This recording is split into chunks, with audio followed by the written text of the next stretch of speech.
In the zone at which it was flying, it was very much a storm season. There were thunderstorms. We know we're going into the monsoon. So it was hit by what is called a wind shear.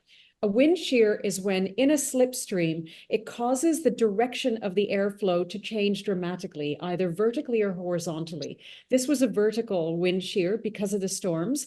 And as a result, it went up and down in terms of the aircraft movement very suddenly, and it moved at a rate that was beyond precedent. So we were looking at a 2,000-meter drop within 3 meters, I beg your pardon, 3 minutes, when it was trying to then stabilize.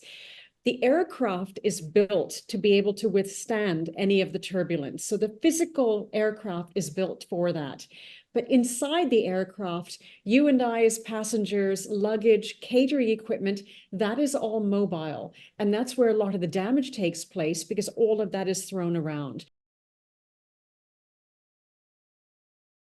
It is very clear that this was a weather-related incident that is going to affect any airline that's going through it and any airline manufacturer.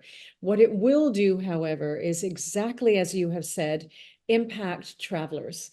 Because as much as it was sadly one fatality and 71 people that were injured physically on the aircraft, there were 229 people on the aircraft, 210 passengers, 18 crew. All of them would have been terrified in that moment, right from the captain, the crew, all the way through to passengers. That naturally is going to make people extremely nervous about flying. It's a natural response. The same would happen if you had a car accident. We become very fearful about getting back into the car, especially when a drop happens, as it did. The sense of being out of control and terrified that the airline is going to plunge. You don't know whether it's going to be 100 meters or 10,000 meters.